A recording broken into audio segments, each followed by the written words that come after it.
Okay, so I'm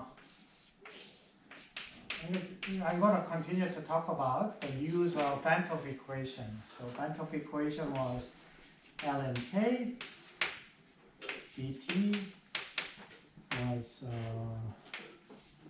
RT square delta H reaction on this. So this is the vant equation. And basically, at temperature 1, for example, in this question, that is 298 K, and K1 is 6 times 10 to the 5th. Okay, so this is once again, this is the famous question, famous reaction of nitrogen with 3 hydrogen becomes producing ammonia. Okay? So this is the favorite reaction they want to talk about. And so at this room temperature, you're doing this. And then what about 500 Kelvin? You heat it up. What is your U value? And that's pretty easy and straightforward as long as somebody gives it to me. What's the value of delta H reaction, which is was provided, and then which is minus 92.2 kilojoule per mole. So again, you can plug that in. That's 0.18. Okay, so we can plug that in, and then we can find that. So this is about 300. So it's about like 200 degrees C, right? If you heat it that much, you're not getting produced a lot, right? This is bad. Right? This is two things. Always equilibrium-wise, equilibrium is a essential final verdict, and the kinetic constraint is how fast can you achieve the equilibrium. But if you have a wrong target to attain, you should not increase your temperature to this much to produce ammonium. Okay? So I guess this is a bad news. So they got to tool it down. Like how much do we want to have? And something like okay, 1/1000, and then what would temperature? That's temperature, and develop the catalyst that expedite the process. The higher the temperature, the faster the reaction will go to establish the equilibrium. But it's equilibrium also depends on the temperature. So those are the two things that you have to really deal with. And today is essentially continue to talk about the importance of equilibrium constant. This is the last question that is, and I picked it on your example problem. So I want to give you some more realistic one. So this is an example 6. And B4A. This is one homework problem. And so this is a propane. Goes back to ethane with, I guess, butene.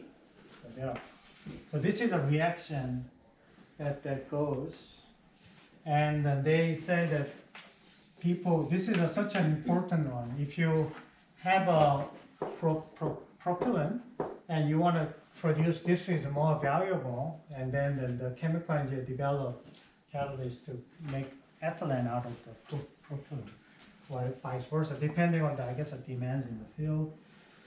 So they find out this is actually nice perspective, like a little higher level perspective that you should see.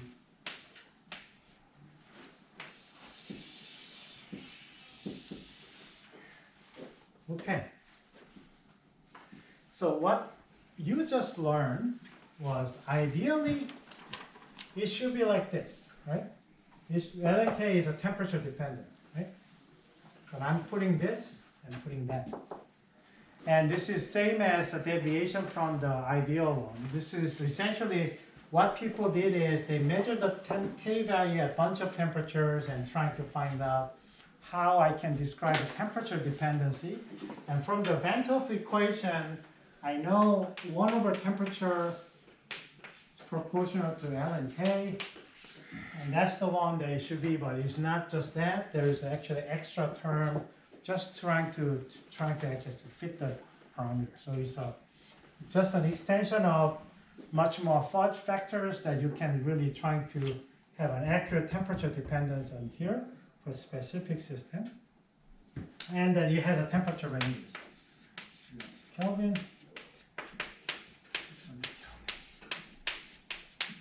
So they find out is probably people in Dow Chemicals or ExxonMobil has done a lot of equivalent constant measurements, and they got these values, and you can find this value in the textbook.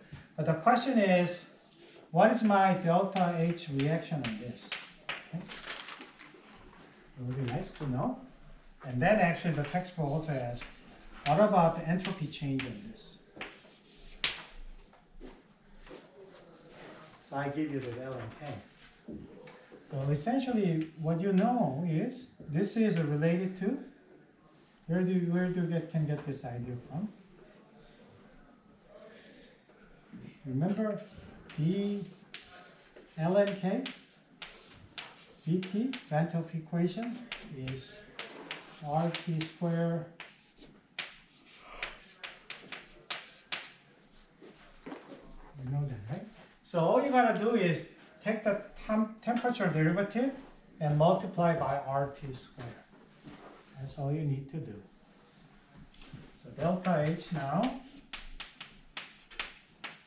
is an RT squared, and then essentially temperature derivative of the L and K, that is what is called this is a empirical.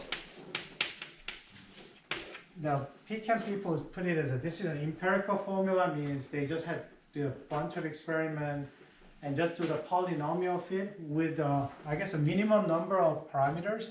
I'm pretty sure they can do the 1 over t third and something like that. They can continue to expand to make it, but this is using a minimum of 3 parameters.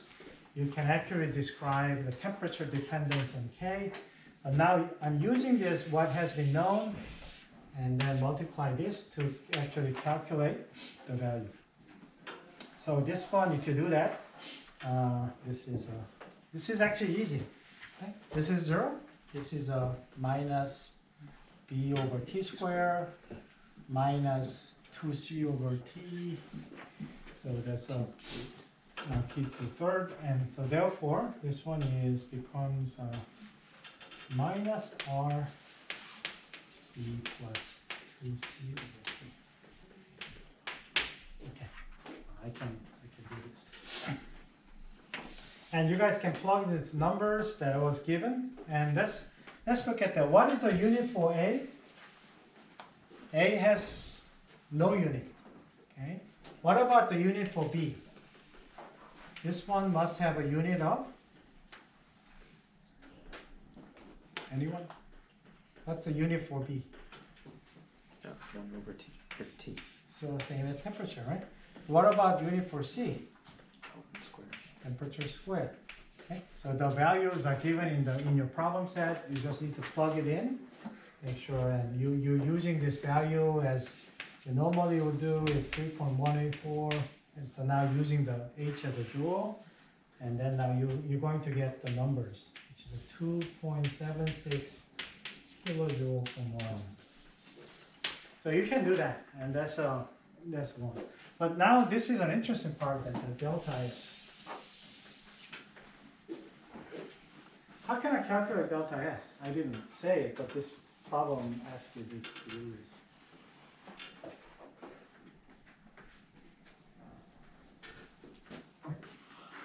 L and K is related to delta H, right? But you also remember L and K RT? You know what this is? What is this? Minus? Minus delta G. That's right, minus the R delta G standard. Right? So I know this, so I know what's my delta G. And what's my, well, okay, so I don't want to deal with the negative, so I'll just put a negative sign there. So what's my delta G naught? That is delta H minus T delta S. Right?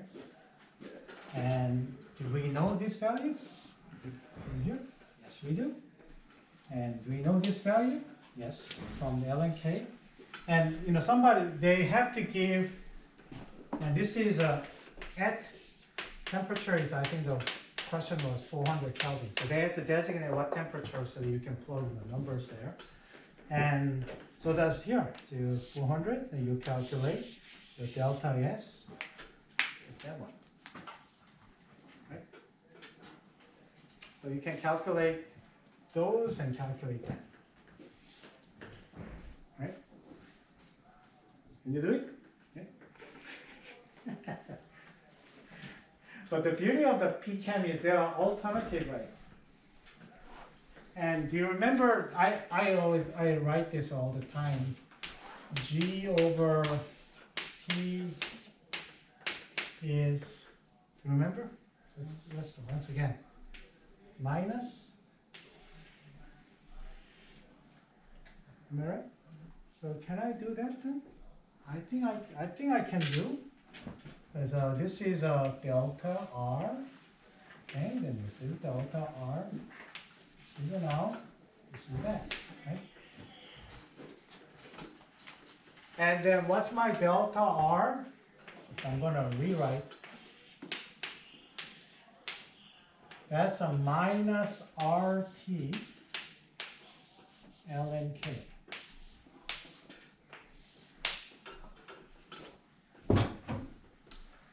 All right, and that's a definition of delta R.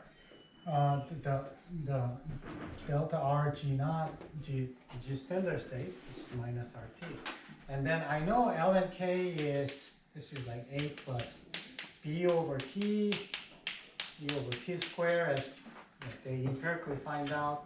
All I need to do is multiply this by RT and do the temperature derivative. You will get the actual same answer for this one.